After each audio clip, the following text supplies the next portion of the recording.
ese warigeze kwibaza niba uwo muntu ukunda aguha agaciro nk'uko agaha abandi bose? Kubera ko waryo uwo muntu ukunda wowe wibwiye yuko agukunda wenyine by'ukuri, ariko nyamara kiri mu jijajiro abantu bose bakunda kimwe. Ariko nanone hari abantu avuga amagambo meza ku bantu bose, abantu bose bakameze kimwe, akaba atarahitamo neza, ariko kuko yibwiye yuko agukunda. Ariko ibikorwa byabo nibyo byerekana niba uwo muntu yaraguhisemo koko, cyangwa se niba umutima wawe waramuhisemo. Kubera ko hari igihe ukiri mu jijajiro ataraguhitamo neza, ariko ubonye iyi video usanga abo igisubizo, usanga wabonye umuti w'ikibazo cya cyananiranye. Niba ushaka kubona umuti neza, icara urambye ugeze ku musozo, kubera ko uyu munsi tugiye kureba ibimenyetso 7 yuko yaguhisemo kurusha abandi bose. Niyo mpamvu rero icyo ngusabye ari ugutera agatebe ukarambya ukageza ku musozo ino video, kubera ko irimo dushya inama ndetse n'ibindi bikorwa byagufasha mu buzima bwa buri munsi, cyangwa se mu rukundo, cyangwa se no mu buzima busanzwe. Niyo mpamvu icyo usaba kuri kino video kugeza ku musozo. Niba unyemerere reka dutangire ikintu cya mbere. Ikintu cya mbere ni uko azaguha igihe cye. Igihe nicyo kintu cy'agaciro kurusha ibindi byose, cyangwa se nicyo kintu cy'agaciro umuntu afite. Gusa warabyirengagiza, cyangwa se ntunabizi, cyangwa se ntuzi kukibaza umusaruro, kubera ko igihe ngo ni amafaranga. Iyo warashaka umwanya wo kuganira nawe, ikibazo gikomeye cyane. Icyo ni ikibazo gikomeye cyane gusa wowe utazi.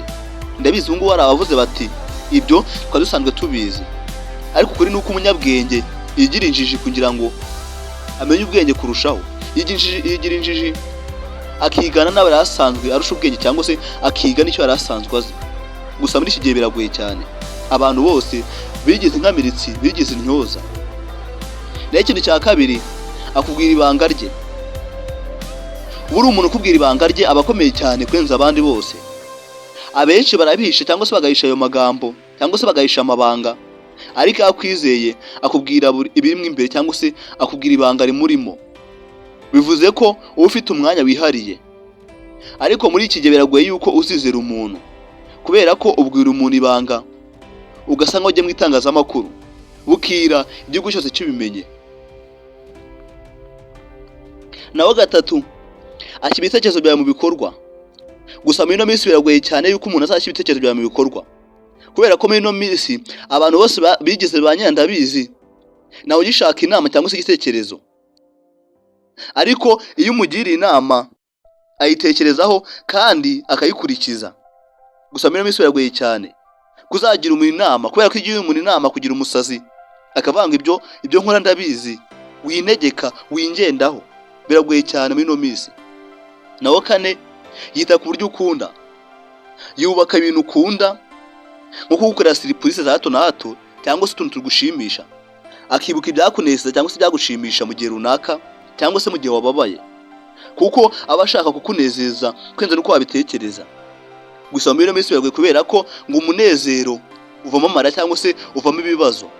Aho kukunezeza arakubabaza kwenza nuko wabitekerezaga, ugasigara uvuga ngo sinamenye, aho kuvuga ngo naramenye. Naho gatanu, akurwanirira mu bandi. Umuntu kurwanira mu bandi abakomeye cyane kwenza uko wabitekereza. Gusa muri kiye biragoye cyane yuko umuntu azakurwanira mu bandi, ahubwo usanga ari mu wakurwanya. Wowe ukigumira ngo kijya mu mandazi, ukuye yuko umuntu arimo kukurwanirira, kumbi ari mu gitero kije kugutera. Ariko ukuri nuko ntabwo yemera ko abantu bakuvuga nabi, cyangwa se uko bishakiye. Iyo umuntu agukunda rwose ntabwo yemera ko abantu bakuvuga nabi habe namba. Arakubaha niyo udahari. Gusa muri ino minsi biragoye yuko umuntu azakubaha idahari, ahubwo aragusuzuguza ku muvuduko uri hejuru. Ino minsi ntabwo uzi ukuntu twisanze hano hantu. Naho gatandatu, akubonamo ejo hazaza. Iyo umuntu ahora kuvuga mu bikorwa bye by'ejo hazaza, aba agukunze cyane kandi uko wabitekereza.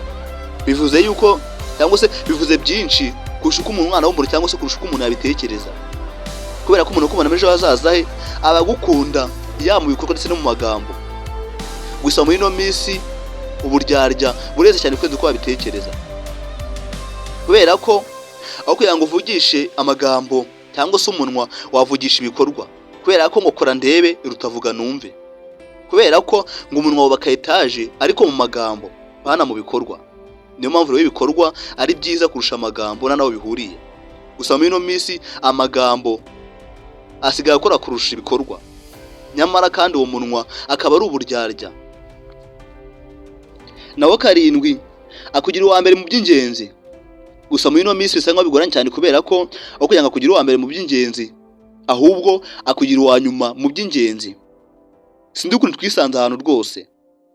Icyo gihe ni nk'igihe umusore cyangwa se umugabo ashaka umugore amukunze, ariko nyuma y'imyaka mike cyane akatangira kubona ariwe umuntu mubi cyane abonye, cyangwa se ariwe umuntu mubi cyane abonye mu buzima bwe. Ibyo bigahoza n'umurongo wanditse muri Bibiliya ngo aho umutima wawe uri niho ubutunzi bwawe buzaba. Yego rwose birashoboka cyane, kubera ko wishyira umutima niho ukura ubukire cyangwa se niho ukura ubutunzi. Nanone iyo umuntu aguhaye umwanya mubi imbere mu buzima bwe, bigaragaza yuko aho umutima wawe uri ari ubwo butunzi buzaba.